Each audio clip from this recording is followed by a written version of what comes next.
जय जगन्नाथ नमस्कार। आसतु नजर पकेबा आज मयूरभंज जिलार टॉप न्यूज अपडेट कौन सब रही किंतु ता पूर्व आपण मानक गोटे अनुरोध भिडियोटी को शेष पर्यंत देखि आपणकर सुचिंतित मतामत दिंतु एवं भिडियोटी को लाइक करंतु। आज प्रथम खबर बेतनटी थाना दहीकोटी पंचायत अधीन खमारी उपकंठ गाढ़ा साइठारे चली चरा देशी मद कारखाना उपरे शनिवार अपराह 3टार चढ़ाऊ कर विपुल परिमाण महुलपच रंधामद समेत मद प्रस्तुति में व्यवहृत व्यापक सरंजाम गुड़ी जबतपूर्वक नष्ट कला अबकारी विभाग मोबाइल टीम। सूचना मुताबक खमारी उपकंठ गाढ़ा साइठारे बाउंश गछ पार्श्वर जंगलिया स्थान में चरा देशी मद कारखाना चली खबर पाई मयूरभंज जिला अबकारी विभाग mobile team inspector Sridhar Mohanty शनिवार अपराह सदल बदल अतर्कित चढ़ाऊ करते। अबकारी विभाग आतर्कित चढ़ाऊ देखि मद माफिया माने जंगल भितर को छत्रभंग दे फेरार हो जाइथिबा बेले अबकारी विभाग मोबाइल टीम घटनास्थल में विपुल परिमाण महुलपच चराचारण निमंते प्रस्तुत कर रखा जाइथिबा रंधामद समेत चरामद प्रस्तुत में व्यवहृत व्यापक सरंजाम गुड़ी जबरपूर्वक भांगी रुजी नष्ट करा जाइथिला। एने मोबाइल टीम पक्षर एक मामला रुजु कर घटनार अधिक तदंत जारी रखी अबकारी विभाग। परवर्ती खबर जिले में आसंता मे 1 तारिख जाए पवन वर्षा साधु वज्रपात और कुआपथर होगा नहीं आंचलिक पाणीपाग विभाग पक्षर वार्निंग जारी। सूचना अनुसार मयूरभंज जिले में आसंता 1 तारिख जाए पवन सह 40 ରୁ 50 किलोमीटर घंटा पवन होगा नहीं ऑरेंज वार्निंग। एप्रिल 27 ରୁ 30 जाए वज्रपात कुआपथर सह 50 ରୁ 60 किलोमीटर घंटे पवन होगा नहीं ऑरेंज वार्निंग जारी कर 1 तारिख वर्षा सांग को वज्रपात होगा नहीं आशंका करी येलो वार्निंग जारी करा जायछि। तेबे एने शनिवार दिन प्राय 1:30 समय आंचलिक पाणीपाग विभाग पक्षर पूर्वानुमान करी एही वार्निंग जारी करा। परवर्ती खबर बैसिंगा थाना अधीन आग्रिया स्थित बासंती मंदिर पड़िया ठारे ब्लॉक स्तरीय जातीय प्राणीधन मेला को मान्यवर लोकप्रिय विधायक सनातन बिजुली शुक्रवार अपराह 12:30 अनुष्ठानिक भाव में उद्घाटन करथिला बेले यह अपराह 5टार उद्यापित हो जाइछि।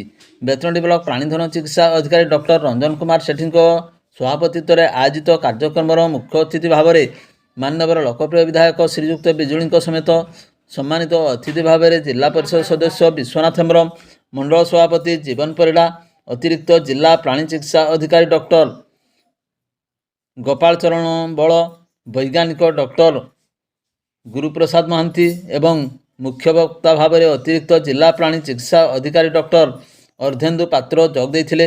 मुख्य अतिथि द्वारा गपूजन एवं प्रदीप प्रज्वलन पूर्वक सभा कार्य उद्घाटन करा जायथिला। मंचासीन अतिथि अधिकारीगण वक्तव्य गाई छेली कुकुड़ा घुषुरी जत्न नेबा सहित अत्याधुनिक पद्धति रे गोपालन करी आर्थिक स्तर में सशक्त होगाकू परामर्श देथिले। मंचासीन अतिथि अधिकारी द्वारा पुस्तक मयूरीर शुभ लोकार्पण करा जायथिला। एही अवसर में प्राणीधन को नहीं एक प्रदर्शनी मध्य करा जायथिला। एथिरे कृति पशु चाषी मानकू मानपत्र सहित अर्थराशि प्रदान पूर्वक पुरस्कृत करा जायथिला। कार्यक्रम में प्राणी संपद विकास विभाग समस्त कर्मचारी अधिकारी मानक समेत महिला चाषी एवं शताधिक अंचलवासी उपस्थित रही। शेष में ब्लॉक प्राणीधन चिकित्सा अधिकारी डॉक्टर रंजन कुमार सेठी धन्यवाद अर्पण करथिले। परवर्ती खबर मोरडा निर्वाचन मंडली अधीन चातना कुकुड़ा फार्म पछपट कालियानाल जंगल रविवार सकाळ 9:30 समय जैनिक मध्यवयस्क व्यक्ति गलित अवस्था झुलंता मृतदेह को देखि स्थानीय लोक मैंने पुलिस को खबर देते। सूचना मुताबक कालियानाल जंगल में जैनिक मध्यवयस्क पुरुष व्यक्ति झुलंता मृतदेह गलित अवस्था बेले रविवार सकाळ जंगल को जाइथिबा किछि व्यक्ति देखि घटनाटी जानिबा परे पुलिस को खबर देते। उभय मोरडा एवं राजगोविंदपुर उभय सीमार रही थानार उभय पक्षर पुलिस और जुआलीभंगा सरपंच घटनास्थल में पहुंची थे। पारिपार्श्विक स्थिति मध्यवयस्क व्यक्ति जनक फाँसी दे आत्महत्या करथिबा नै अनुमान करा जायथिला। सीमा निर्धारण पर पुलिस शव व्यवच्छेद सांग को मृतकंकर परिचय पाइबाकू तदंत जारी रखिब। परवर्ती खबर मोरडा निर्वाचन मंडली राजगंजपुर रेंज अधीन अमरदा और नलगजा मध्य 32 टिकिया बणुआ हाथीपल शनिवार संध्या 6टार ଜଙ୍ଗଲରୁ ବାହାରି ବିଚରଣ କରୁଥିବାର ଦେଖିବାକୁ ମିଳିଛି। ସୂଚନା ମୁତାବକ 32 ଟିକିଆ ବଣୁଆ ହାତୀପଲ ନଳଗଜା ଏବଂ ଅମରଦା ଏରିଆରେ ଡେରା ପକାଇଥିବା ବେଳେ ଖାଦ୍ୟ ଅନୁସରଣରେ ରାତିରେ ଜଙ୍ଗଲରୁ ବାହାରି ଜନବସତି ମୁହାଁ ଅଗ୍ରସର ହେଉଛନ୍ତି। ତେବେ ଶନିବାର ସନ୍ଧ୍ୟା 6ଟାରେ 32 ଟିକିଆ ବଣୁଆ ହାତୀପଲ ଜଙ୍ଗଲରୁ ବାହାରି ରାସ୍ତା ଅତିକ୍ରମ କରୁଥିବା ଦେଖିବାକୁ ମିଳିଥିଲା। ହାତୀପଲଙ୍କ ଗତିବିଧି ଅନୁଧ୍ୟାନ ପାଇଁ ବନ ବିଭାଗ ପକ୍ଷରୁ ଏକାଧିକ ଟିମ୍ ଘଟଣାସ୍ଥଳରେ ମୁତୟନ ହୋଇଛନ୍ତି। ଅନ୍ୟପଟେ ପଶ୍ଚିମବଙ୍ଗରୁ ଅତିରିକ୍ତ 25ରୁ ଉର୍ଦ୍ଧ୍ୱ ସଂଖ୍ୟକ ହାତୀପଲ ଓଡ଼ିଶା ଅନୁପ୍ରବେଶ କରି ଦେଉଳି ରେଞ୍ଜ ଇଲାକାରେ ବିଚରଣ କରୁଥିବା ନେଇ ରାଜଗୋବିନ୍ଦପୁର ରେଞ୍ଜ ଅଧିକାରୀ ଘନଶ୍ୟାମ ସିଂ ସୂଚନା ପ୍ରଦାନ କରିଛନ୍ତି। ପରବର୍ତ୍ତୀ ଖବର, ବଡ଼ସାହି ବଜାରସ୍ଥିତ ବ୍ୟାଙ୍କ ଅଫ୍ ଇଣ୍ଡିଆ ଛକ ନିକଟରେ ଏକ ଅଜଣା ଟ୍ରାକ୍ଟର ଧକ୍କାରେ 2 ଜଣ ଗୁରୁତର ଆହତ ହୋଇଛନ୍ତି। ଘଟଣାରୁ ପ୍ରକାଶ, ବଜାରସ୍ଥିତ ବ୍ୟାଙ୍କ ଅଫ୍ ଇଣ୍ଡିଆ ଛକ ନିକଟରେ ବାଇକ୍ ଏବଂ ଟ୍ରାକ୍ଟର ସହ ମୁହାଁମୁହିଁ ଧକ୍କା ହେବାରୁ 2 ଜଣ ଆହତ ହୋଇ ବଡ଼ସାହି ଗୋଷ୍ଠୀ ସ୍ୱାସ୍ଥ୍ୟ କେନ୍ଦ୍ରରେ ଚିକିତ୍ସା ପରେ ବାରିପଦା ମୁଖ୍ୟ ଚିକିତ୍ସାଳୟକୁ ସ୍ଥାନାନ୍ତରିତ ହୋଇଛନ୍ତି। ଆହତ ଦ୍ୱୟ ହେଲେ କୁଣ୍ଟା ଥାନା ଅଧୀନ ପୁରୁଣା ବାରିପଦା ଗ୍ରାମର ରାଧାମୋହନ ପାତ୍ର ବୟସ 53 ବର୍ଷ ଏବଂ ତାଙ୍କ ପୁଅ ତପନ ପାତ୍ର ବୟସ 25 ବର୍ଷ। ଟ୍ରାକ୍ଟରଟି ଘଟଣାସ୍ଥଳରୁ ଚମ୍ପଟ ମାରିଛି। ପରବର୍ତ୍ତୀ ଖବର, ଜୈନିକ ନାବାଳିକାକୁ ଦୁଷ୍କର୍ମ ଉଦ୍ୟମ ଅଭିଯୋଗରେ ଏକ ମାମଲା ବାରିପଦା ଆଡକ ଅତିରିକ୍ତ ଜିଲ୍ଲା ଦୌରା ଜଜ୍ ପସ୍କୋ ଆଇନର fast track special court Santosh Kumar Nayak ବିଚାର କରି ମୟୂରଭଞ୍ଜ ଜିଲ୍ଲା ବାରିପଦା ସଦର ଥାନା ଚନ୍ଦାବିଲା ଗ୍ରାମର ଅଭିଯୁକ୍ତ ଝୁଲୁ ଦାସ 25 ବର୍ଷଙ୍କୁ ଦୋଷୀ ସାବ୍ୟସ୍ତ କରିବା ସହ କାରାଦଣ୍ଡ ଆଦେଶ ଶନିବାର ଶୁଣାଇଛନ୍ତି। ଦୋଷୀ ସାବ୍ୟସ୍ତ ଅଭିଯୁକ୍ତ ଭାରତୀୟ ପିଙ୍ଗଳ କୋଡ୍ 376 511 ଦଫାରେ 3 ବର୍ଷ ସଶ୍ରମ କାରାଦଣ୍ଡ ସହ 10,000 ଟଙ୍କା ଜରିମାନା ଏବଂ 354B ଦଫାରେ 5 ବର୍ଷ ସଶ୍ରମ କାରାଦଣ୍ଡ ସହ 11,000 ଟଙ୍କା ଜରିମାନା ଦଣ୍ଡାଦେଶ ହୋଇଛି। ସବୁ ଦଣ୍ଡ ଏକସଙ୍ଗେ ଭୋଗିବାକୁ ଥିବାରୁ ଦୋଷୀ ସାବ୍ୟସ୍ତ ଅଭିଯୁକ୍ତକୁ 5 ବର୍ଷ ସଶ୍ରମ କାରାଦଣ୍ଡ ସହ ମୋଟ 25,000 ଟଙ୍କା ଜରିମାନା ହୋଇଛି। ଜରିମାନା ଅନାଦେୟ ଅତିରିକ୍ତ 6 ମାସ କାରାଦଣ୍ଡ ଆଦେଶ ଦିଆଯାଇଛି। ଅଭିଯୁକ୍ତ ବିଚାରାଧୀନ କଏଦୀ ଭାବରେ ରହିଥିବାରୁ ଅବଧିକୁ ମୋଟ ଦଣ୍ଡାଦେଶରୁ ହ୍ରାସ କରାଯିବାକୁ ରାୟରେ ଉଲ୍ଲେଖ ରହିଛି। ସରକାରଙ୍କ ପକ୍ଷରୁ ସ୍ୱତନ୍ତ୍ର ପିପି ମନୋରଞ୍ଜନ ପଟ୍ଟନାୟକ ମାମଲା ପରିଚାଳନା କରିଥିଲେ। ପୀଡ଼ିତାଙ୍କ ଅଭିଯୋଗ କ୍ରମେ ବାରିପଦା ସଦର ଥାନା 2017 ଏପ୍ରିଲ 6 ତାରିଖ 30/2017 ମାମଲା ବିଭିନ୍ନ ଦଫାରେ ରୁଜୁ ହୋଇଥିଲା।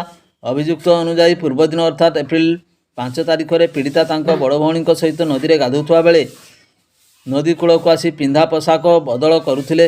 ସେହି ସମୟରେ ଅଭିଯୁକ୍ତ ପୀଡ଼ିତାଙ୍କୁ ପଛପଟୁ ଜବରଦସ୍ତ ଧରି ପାଣି ଭିତରକୁ ନେଇ ଦୁଷ୍କର୍ମ କରିବାକୁ ଉଦ୍ୟମ କରିଥିଲା ଏବଂ ପୁଲିସ ଅଭିଯୁକ୍ତକୁ 2017 ଏପ୍ରିଲ 7 ତାରିଖରେ ଗିରଫ କରିଥିଲା।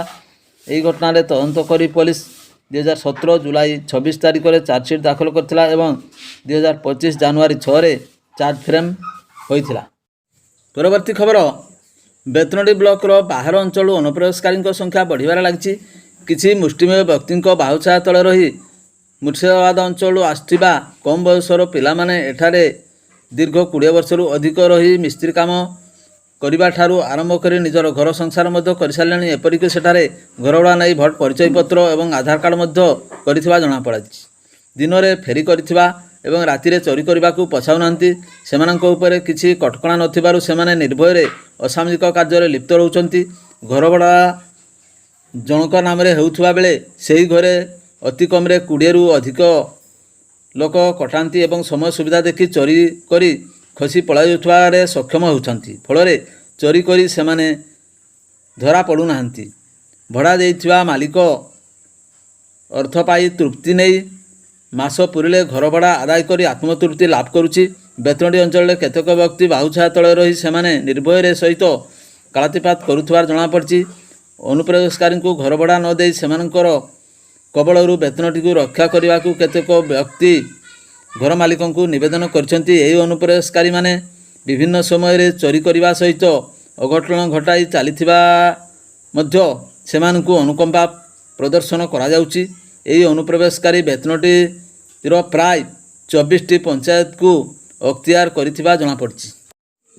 ପରବର୍ତ୍ତୀ ଖବର, ମୟୂରଭଞ୍ଜ ଜିଲ୍ଲା କାର୍ଯ୍ୟାଳୟ ଦ୍ୱାରା ନିର୍ଦ୍ଧାରିତ କାର୍ଯ୍ୟସୂଚୀ ଅନୁଯାୟୀ ଚଳିତ ମାସ ଆସନ୍ତା 28 ତାରିଖ ସୋମବାର ଦିନ କପ୍ତିପଦା ଉପଖଣ୍ଡ ପାଇଁ ଜିଲ୍ଲାପାଳ ଏବଂ ଆରକ୍ଷୀ ଅଧୀକ୍ଷକଙ୍କ ଚଳିତ ଜନବସତି ଶୁଣାଣି ଅନୁଷ୍ଠିତ ହେବ।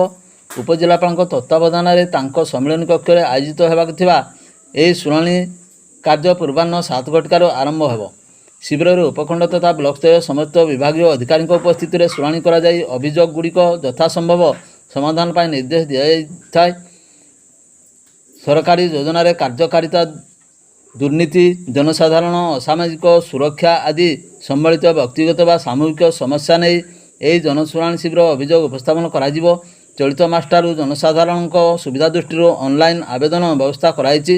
ଅନଲାଇନ୍ ଆବେଦନ କରିବାକୁ ଚାହୁଁଥିବା ବ୍ୟକ୍ତି ବା ବ୍ୟକ୍ତିବିଶେଷ ଶନିବାର ରାତି 11:59 ପର୍ଯ୍ୟନ୍ତ ଆବେଦନ କରିପାରିବେ।